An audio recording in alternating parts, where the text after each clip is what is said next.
Welcome to the Deep Dive. Today we are digging into a truly exceptional set of sources, all focused on mental transformation and personal accountability. And it all comes from the life story of Wallace Roundtree, who goes by Wallo. Yeah, and we are starting this conversation with a claim that is, it's frankly astounding. Especially coming from him. Right, a man who spent more than 2 decades of his life in juvenile facilities and in prison. And he states, completely unequivocally, that there are more people mentally incarcerated in the free world right now than there are people physically locked up. That immediately grabs you. Wallo faced decades behind bars. His sentence was originally 19.5 to 52 years. An incredible amount of time. And yet he transformed his entire mindset, his life, while he was still incarcerated. He came out as a successful entrepreneur, a mentor. So our mission today is clear. We're not just summarizing this. We are unpacking the harsh, practical truths and the specific step-by-step mindset shifts that let him do it. And if we had to just boil it all down to one single thing for you, the listener, it's this. Success, real freedom. It begins with a kind of radical self-awareness. What does that mean in his terms? It means you stop caring about things that fundamentally do not matter. And maybe most importantly, you have to stop making problems for yourself. That phrase, stop making problems for yourself, it sounds so simple. It does. But I think that's the core of his entire critique of how we live. Yeah. When he talks about mental incarceration, what does he mean by making your own problems? He means internalizing conflict you don't actually own. Yeah. You know, getting involved in gossip or spending days worrying about what someone thought of your new business idea. Right, things that are really outside your control. Exactly. These are all self-inflicted wounds. For him, liberation starts the moment you stop entertaining all that noise and you redirect that energy back into creating something. Okay, so let's unpack that, this concept of the invisible cell. Wallo saw people in the free world who were just as trapped as he was, maybe more so. What is the mechanism there? What's creating that cell? He described it as people walking around with a cell around their brain. They're paralyzed, but not by bars, by fear. Fear of judgment. Fear of judgment, fear of failure, and this is the crucial part, the fear of doing what they truly want because it might upset their current, social circle.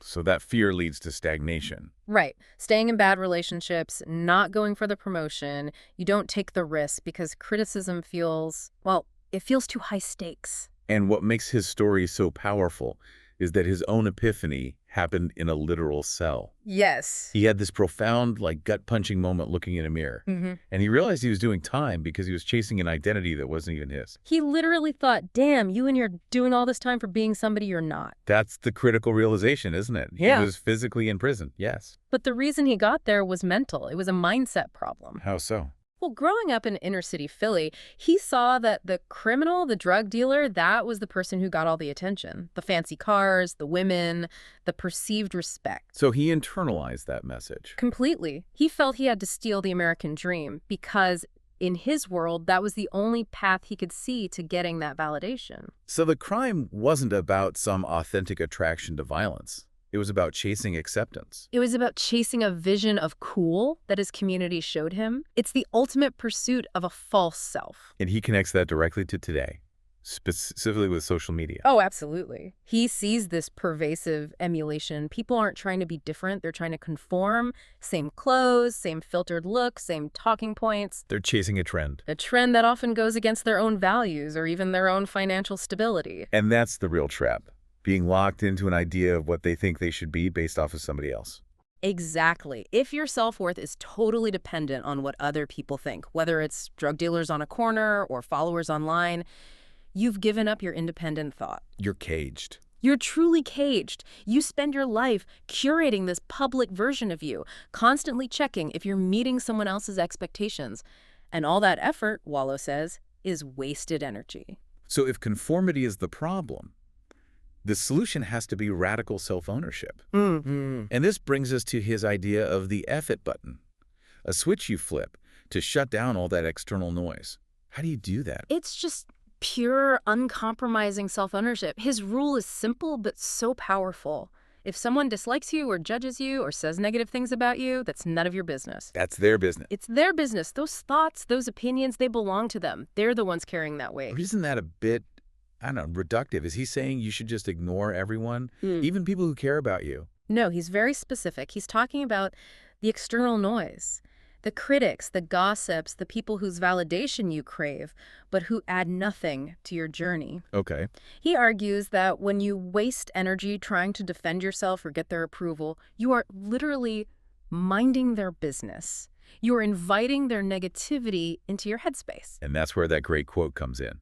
Caskets don't have no bunk beds. So powerful. And highlights how singular this journey is. At the end of the day, you're alone. So why spend your time worrying about someone who won't be there with you when the curtain closes? You have to prioritize your mission, and the tool he suggests for this is the mirror. Right.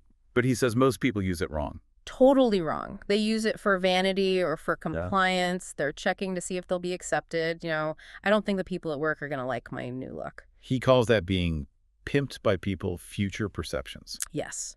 They're checking their presentation, not their character. So what's the proper use? The mirror should be for empowerment, for having real conversations with yourself to see who you truly are when nobody else is around. Yeah. That's where the answers are. That's the moment of truth.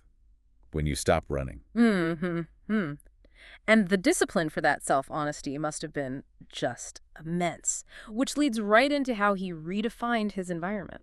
He talks about needing a kind of internal violence to make a change. That's a strong word. It is, but he means ruthlessness. Ruthlessness against anything holding you back.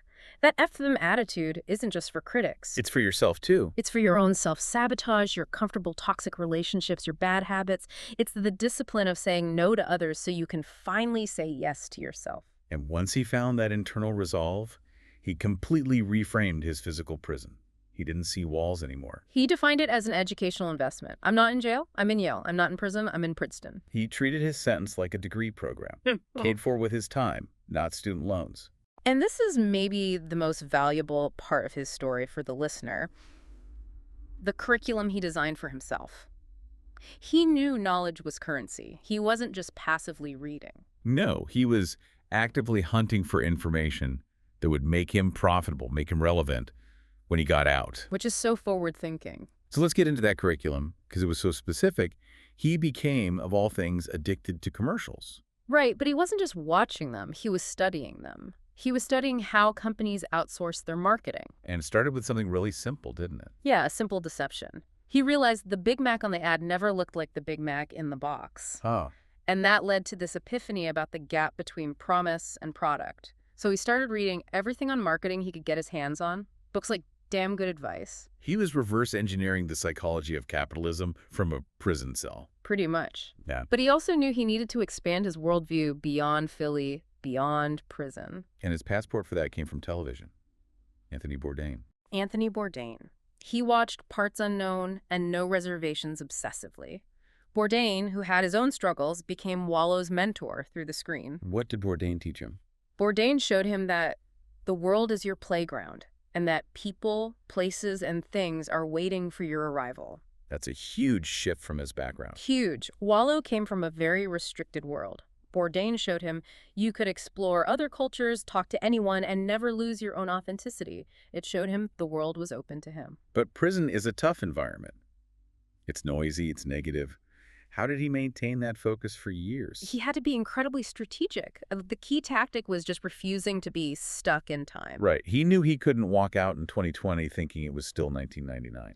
So he would actively interrogate new arrivals. He was asking them about life on the outside. He actually got COs to make his cell a temporary transit cell so he could just talk to people fresh off the streets. Yeah, asking them detailed questions. What is Google doing now? What's the new social media? What are people talking about? He was conducting market research. Exactly. He saw the world as a stage, and he knew he would only get paid for your performance. He had to know the rules of the current stage. And the preparation wasn't just mental, it was sensory. It was a form of mental imprinting. When he had chances, he'd seek out high-end environments, or he'd just imagine them. Visiting luxury condos and asking the agent, where should I place my art? Not, how much is it? He was mentally installing himself in that success. Or going to the Four Seasons just for a hot tea to overlook the city. test driving expensive cars, playing his theme music, feeling the leather. He was programming his subconscious to be comfortable with the life he was building, He was making the extraordinary feel normal. so that when he finally got there, it wouldn't feel foreign. He wouldn't have imposter syndrome. He knew he needed to be comfortable and confident. And that clarity is why he could step out with $1,000 in his pocket and think, what? He thought, building a business, getting a bank account, getting a real ID, that's easy. Why did those things feel easy? They're hard for a lot of people, especially someone just released. Because he realized nobody was actually blocking him from them. The only thing blocking him for decades was a physical wall and his own mind. Once those were gone, the bureaucracy of the free world seemed trivial.